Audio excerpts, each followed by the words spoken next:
मेरा ऐसा कहना है कि जो बेस्ट टैलेंट है वो गवर्नमेंट में है ही नहीं। आप जरा समझाइए मुझे लॉजिकली कि आज कोई ट्रांसपोर्ट कमिश्नर है, वो ट्रांसपोर्ट की विधा को समझता है, कल वाटर रिसोर्सेज हो गया तो पानी की भी समझ उसी को हो गई। आपने एज ए रिसर्चर जिंदगी भर वाटर सप्लाई पे काम किया है, लेकिन आपको सरकार या तंत्र ये कह रहा है कि आपको पानी की समझ नहीं है। भारत का लड़का वर्ल्ड के बेस्ट इंस्टीट्यूट में अगर वाटर पे काम कर रहा है, सैनिटेशन पे काम कर रहा है, एनवायरनमेंट पे काम कर रहा है, फिजिक्स पे काम कर रहा है, साइंस पे काम कर रहा है, उसको देश में आकर काम करने का कोई मौका नहीं है। और अगर आएगा भी तो वो उस सेक्रेटरी का असिस्टेंट है जिसको कुछ समझ नहीं है, but just because he is a civil servant. और कल तक टेक्सटाइल में सेक्रेटरी था, आज हेल्थ का सेक्रेटरी हो गया, तो वो टेक्सटाइल भी उतना ही समझता था जितना हेल्थ समझता है। और आपने जिंदगी भर हेल्थ पढ़ी तो आपको कोई समझ नहीं है। ये व्यवस्था की कमी है। अगर आप देखेंगे वेस्ट में मैच्योर डेमोक्रेसीज में, तो अगर सीडीसी वहाँ है यूएस में, तो हेल्थ के जो क्रिटिकल इश्यूज हैं वो उनसे डिसाइड किया जा रहा है, सिविल सर्वेंट नहीं डिसाइड कर सकते हैं। मेरा पूर्ण विश्वास है इस चीज़ में कि जैसे जैसे डेमोक्रेसी इंडिया में मैच्योर होगी ये चीज़ सुधरेगी। आपको मैं एक एग्जांपल देता हूँ, बहुत लंबा आंसर नहीं देना चाहता हूँ। थियोडोर रूजवेल्ट, पहले वाले, सेकेंड वाले नहीं, at the turn of the century he was the president of US and he wanted to have 6 professionals as what he called brain trust when he became president. और white house में उस समय federal budget में 6 लोगों को salary देने और employ करने की व्यवस्था नहीं थी। वो पहली व्यवस्था उन्होंने क्रिएट की। When Obama became president, close to 3,000 professionals moved with him.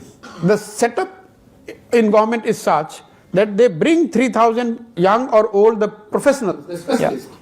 Bharat में जब प्रधानमंत्री बदलता है तो 4 अफसर बदलते हैं। अब प्रिंसिपल सेक्रेटरी पहले पुलक चटर्जी थे, अभी मान लीजिए नृपेंद्र मिश्रा जी हो गए। मान लीजिए कि पहले वाले बिल्कुल ही कॉम्पिटेंट नहीं थे, तो दूसरे वाले कितना ज्यादा कॉम्पिटेंट हो जाएंगे, क्या चेंज हो जाएगा?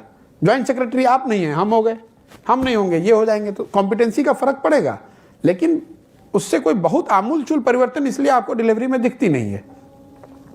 एक व्यक्ति जो पहले से वहां पर है उसको आप किसी दूसरे से रिप्लेस कर दीजिएगा तो वो काफ़ी नहीं है। मुझे ऐसा लगता है कि देश में लेटरल एंट्री की व्यवस्था होगी। और एक और बात आप समझ लीजिए, देश में जो बड़े काम हुए हैं, आप टेलीकम्युनिकेशन देख लीजिए, उसको लीड किया किसने? Sam Pitroda, he was a lateral entrant.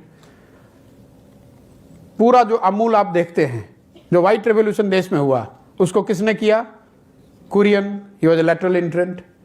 उससे पहले आप स्पेस देख लीजिए, Vikram Sarabhai, he was not a civil servant. You look at Abdul Kalam, he was not a civil servant, the missile technology what we gate.